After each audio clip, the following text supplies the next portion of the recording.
Welcome back to city news. ఆంధ్రప్రదేశ్కి ప్రత్యేక హోదా విషయంలో బీజేపీని వ్యతిరేకించిన టీడీపీ, జనసేన ఇప్పుడు ఎందుకు కలిశాయో చెప్పాలని తెనాలి నియోజకవర్గ Congress party incharge doctor Chandu Sambasivudu ప్రశ్నించారు. సోమవారం పట్టణ మారిస్పేటలోని కాంగ్రెస్ పార్టీ కార్యాలయంలో ఏర్పాటు చేసిన విలేకరుల సమావేశంలో ఆయన మాట్లాడారు. చిలకలూరిపేటలో జరిగిన జనసేన, టీడీపీ, బీజేపీ కూటమి సభలో ప్రధాని నరేంద్ర మోదీ ఆంధ్ర రాష్ట్రానికి ఏమి చేశారో, ఏమి చేయబోతున్నారో ఒక్క మాట కూడా మాట్లాడకపోవడం విడ్డూరంగా ఉందన్నారు. విభజన చట్టంలో కాంగ్రెస్ పార్టీ ఆంధ్రప్రదేశ్కు కేటాయించిన హామీలను 10 సంవత్సరాల కేంద్రంలో అధికారంలో ఉన్న బీజేపీ ఏమీ అమలు చేయలేదని చెప్పారు. అమరావతి రాజధానికి ప్రధాని నరేంద్ర మోదీ చేసింది జీరో అని చెప్పారు. ప్రత్యేక హోదా 10 సంవత్సరాలు కావాలి అని అన్న బీజేపీ ఇంతవరకు ఎందుకు ఇవ్వలేదని ప్రశ్నించారు. అన్ని రాష్ట్రాలకు న్యాయం చేయవలసిన బాధ్యత కేంద్రంపై ఉందని, 10 సంవత్సరాల కేంద్రంలో అధికారంలో ఉన్న బీజేపీ ఆంధ్రప్రదేశ్కి ఏమి న్యాయం చేసిందో చెప్పాలన్నారు. అధికారంలో ఉన్న వైసీపీకి కూడా ప్రత్యేక హోదా విషయంలో బీజేపీని ప్రశ్నించే ధైర్యం లేదన్నారు. అధికారంలోకి వచ్చిన తర్వాత తొలి సంతకం ప్రత్యేక హోదాపై చేస్తానన్న కాంగ్రెస్ పార్టీకి ప్రజలు ఆలోచించి ఓటు వేయాలని డాక్టర్ చందు సాంబశివుడు తెలిపారు. దేశంలో ఉన్నటువంటి మెజారిటీ ప్రతిపక్షాలన్నీ కూడా రాహుల్ గాంధీ గారిని చాలా అభినందించని, దానికి ఆయన సక్సెస్ఫుల్గా కంప్లీట్ చేసినందుకు మన ఈ తెనాలి కాంగ్రెస్ పార్టీ తరఫున అభినందిస్తున్నాం. ప్రధానమంత్రి నరేంద్ర మోడీ గారు ఎలక్షన్ కోడ్ వచ్చిన తర్వాత చంద్రబాబు నాయుడు గారు పవన్ కళ్యాణ్తో కలిసి నిన్న పబ్లిక్ మీటింగ్ కండక్ట్ చేయడం జరిగింది. ఆ పబ్లిక్ మీటింగ్లో ఆయన వచ్చి ఈ 10 సంవత్సరాల ప్రధానమంత్రిగా ఉండి మన రాష్ట్రానికి ఏమి చేశారో, ఏమి చేయబోతున్నారో అనేది ఒక్క మాట కూడా చెప్పలేదు. నిన్న మోడీ గారు నేను ఆంధ్రప్రదేశ్ని నాలెడ్జ్ హబ్ అంటే విద్యావంతంగా 11 విద్యా సంస్థలు పెట్టాము అని చెప్తున్నారు. ఈ 11 విద్యా సంస్థలు కూడా ఆనాడు మన ఆంధ్రప్రదేశ్ వాసి అయినటువంటి పల్లం రాజు గారు హ్యూమన్ రిసోర్స్ డెవలప్మెంట్ మినిస్టర్గా ఉండి రీఆర్గనైజేషన్ చట్టంలో పెట్టించారా, చట్టం లేని ఏమన్నా ఇచ్చారా అని అడుగుతున్నా. రాజధానికి, ఆ రాజధాని నిధులకి ఈ 5 సంవత్సరాలు ఆయన దొంగ నాటకం 2 పడవల మీద కాళ్ళు పెట్టినట్టుగా దొంగ నాటకం ఆడకపోతే 3 రాజధానులని జగన్మోహన్ రెడ్డి గారు తీసుకొచ్చే ధైర్యం ఉందా? అమరావతి రాజధానికి మోడీ గారు చేసింది జీరో. నిన్న కూడా అమరావతి ఎంతసేపు చంద్రబాబు నాయుడు గారు మొత్తుకున్నా, పవన్ కళ్యాణ్ గారు మొత్తుకున్నా అమరావతి రాజధాని అనే మాట ఆయన నోటి నుంచి రాలేదు. మన ప్రజలు గమనించాల్సిందిగా కోరుతున్నా. ఇప్పుడు వీళ్ళు 2 ప్రత్యేక హోదా ఇవ్వకపోయినా ఈ ఇద్దరు మహానాయకులు మోడీ గారితో ఎందుకు కలిశారు? కలిసినా మన ప్రజలందరూ కూడా ఓటు ఎవరికేస్తారో ఆలోచించుకోండి. సమావేశంలో కాంగ్రెస్ పార్టీ నాయకులు, కార్యకర్తలు పాల్గొన్నారు. నిన్న చిలకలూరిపేటలో జనసేన, టీడీపీ, బీజేపీ కలిసి మీటింగ్ పెట్టినాయి. మొత్తానికి యువాన్ 405 అన్నాడు. ఉన్న 25 సీట్లు. మోడీ గారు ప్రత్యేక హోదా అటు టీడీపీ అడిగింది, అటు వైఎస్ఆర్ వాళ్ళు అడిగారు ప్రత్యేక హోదా అని.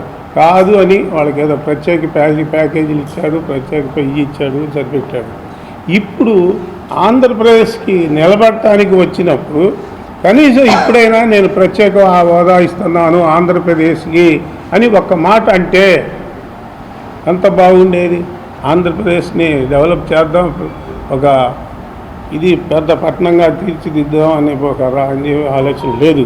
రాహుల్ గాంధీ గారు పోరాడతారన్నారు కాబట్టి మేమందరం కూడా ప్రత్యేక హోదా కోసమే మేము ఫైట్ చేస్తానని చెప్తున్నాం. కాబట్టి ప్రజలు ఇది గమనించి మాకు ఓట్లు వేస్తే మేము ప్రత్యేక హోదా తీసుకొస్తామని చెప్పారు. వికసిత భారత్ మాత్రమే కాదు, వికసిత ఆంధ్ర మా లక్ష్యమని ప్రధాని మోదీ అన్నారు. చిలకలూరుపేటలో నిర్వహించిన ఎన్డీఏ కూటమి ప్రజాగళం బహిరంగ సభలో ప్రధాని మోడీ పాల్గొని మాట్లాడారు.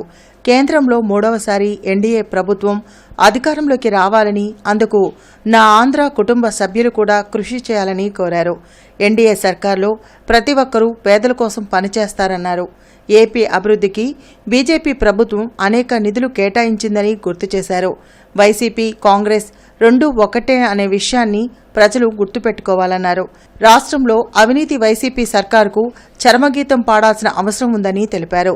రాష్ట్రంలో మంత్రులు అవినీతి అక్రమాల్లో ఒకరికొకరు పోటీ పడుతున్నారని విమర్శించారు.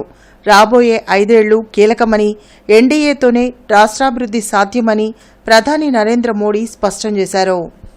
ये गलती कभी मत करना कि आंध्र में जगन की पार्टी और कांग्रेस पार्टी अलग है. ये दोनों एक ही है.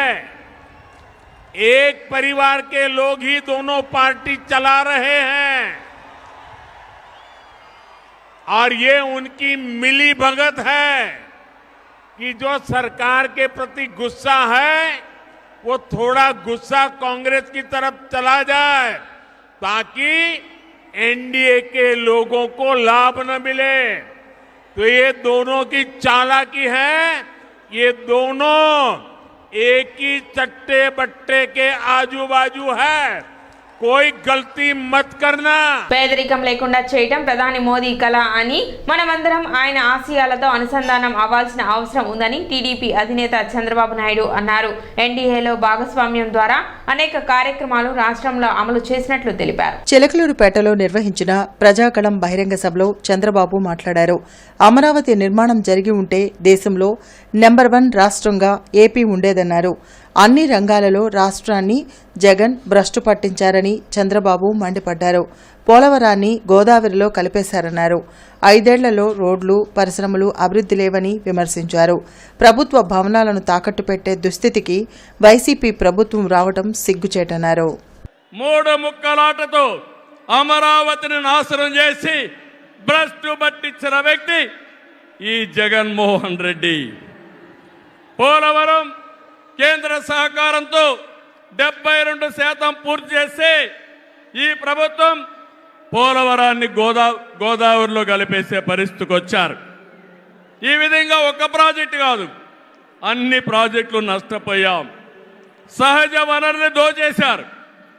ల్యాండ్, శాండ్, వైన్, మైన్ అన్నిట్లో వేల కోట్ల రూపాయలు దోపిడీ చేశారు. జే బ్రాండ్లతో లిక్కర్ తెచ్చి ప్రజల ప్రాణాలు పణంగా పెట్టి అతని ఆదాయం పెంచుకున్న దుర్మార్గుడు ఈ జగన్మోహన్ రెడ్డి. ఓటేసిన ప్రజల్ని పన్నుల బాధతో కాటేశాడు. పెట్టుబడులు తరిమేశాడు. 5 ఏళ్లలో రోడ్లు లేవు, ప్రాజెక్టులు లేవు, పరిశ్రమలు లేవు, ఉద్యోగాలు లేవు, ఉపాధి లేదు, అభివృద్ధి అన్న మాటే లేదు. ప్రజల జీవితాల్లో ఆనందం కూడా లేదు. అంతటా గంజాయి, అశాంతి, అభద్రత, ఆందోళనతో బంగారు లాంటి రాష్ట్రాన్ని జగన్ చీకటమయం చేశాడు. రాష్ట్రంలో ఎన్డీఏ ప్రభుత్వాన్ని స్థాపించబోతున్నామని జనసేన అధ్యక్షులు పవన్ కళ్యాణ్ అన్నారు. చిలకలూరిపేటలో నిర్వహించిన టీడీపీ, బీజేపీ, జనసేన కూటమి ప్రజాగళం బహిరంగ సభలో పవన్ కళ్యాణ్ మాట్లాడారు. అభివృద్ధి లేక అప్పులతో నలిగిపోతున్న ఆంధ్రప్రదేశ్ ప్రజానీకానికి ప్రధాని మోడీ రాక బలాన్నిచ్చిందన్నారు. 3వ ప్రధానిగా మోడీ హ్యాట్రిక్ కొట్టబోతున్నారని చెప్పారు. బెజవాడ దుర్గమ్మ ఆశీస్సులతో ఎన్డీఏ కూటమి కొత్త రూపు దాల్చబోతుందన్నారు. వైసీపీ విముక్తాంధ్రప్రదేశ్ను సాధించేందుకే జనసేన, టీడీపీ, బీజేపీ కూటమిగా ఏర్పడిందని తెలిపారు. ప్రతిపక్ష నాయకుల మీద ఎలాంటి దోపిడీలు చేశారో, బీజేపీ కార్యకర్తల్ని పొట్టల్లో కత్తులు గుచ్చి పేగులు బయటికి తీశారు వైసీపీ నాయకులు. వైఎస్ వివేకానంద రెడ్డి గారిని మర్డర్ చేయించిన ప్రభుత్వం ఇది. సిబిఎన్ గారిని ఇబ్బంది పెట్టిన ప్రభుత్వం అరెస్ట్ చేసి నన్ను స్వయాన అనేక పర్యాయాలు అడ్డుకున్న ప్రభుత్వం ఇది. ఈ ప్రభుత్వం పోవాలి. ఈ ప్రభుత్వం పోవాలంటే ఒకటే, డబ్బులు పెరిగిపోయిన జగన్కి ఎవరు అడ్డు ఆపు లేరు, నేను ఏదైనా చేయగలను అనుకుంటున్నాడు. రావణాసురుడు కూడా ఒకటే అనుకున్నాడు, నా చుట్టూ బంగారంతో కట్టిన లంక ఉంది, వజ్రాలతో వైడూర్యాలతో ఉన్న పుష్పక విమానం ఉంది, ధీరులు సూరులు మంది మార్బలం ఉన్నారు అనుకున్నాడు. నన్నేం చేయగలడు అనుకున్నాడు. నార చీర కట్టుకొని నేల మీద నిలబడి శ్రీరాముడు బాణంతో చంపేశాడు. రాష్ట్రాన్ని రావణ కాష్టం చేసిన అయోధ్యకే రాముణ్ణి తీసుకొచ్చిన శ్రీ మోదీ గారు ఇక్కడ ఉంటే, రాష్ట్రాన్ని రావణ కాష్టం చేసిన రాష్ట్రాన్ని రావణకాష్టం చేసిన చిటికిని వేలంత రావణాసురుణ్ణి తీసేయడం అంత కష్టమా? సిటీ న్యూస్ ముగించే ముందు ముఖ్యాంశాలు మరోసారి.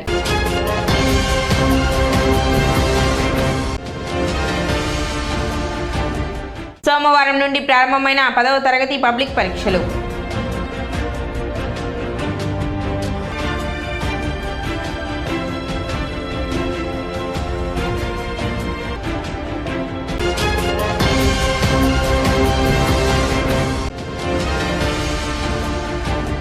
రాష్ట్ర ప్రయోజనాలను పక్కన పెట్టి పార్టీ ప్రయోజనాలకు పెద్దపీట వేస్తూ ప్రజాగళం సభ జరగడం బాధాకరం అంటూ పేర్కొన్న జై భారత్ పార్టీ నేతలు.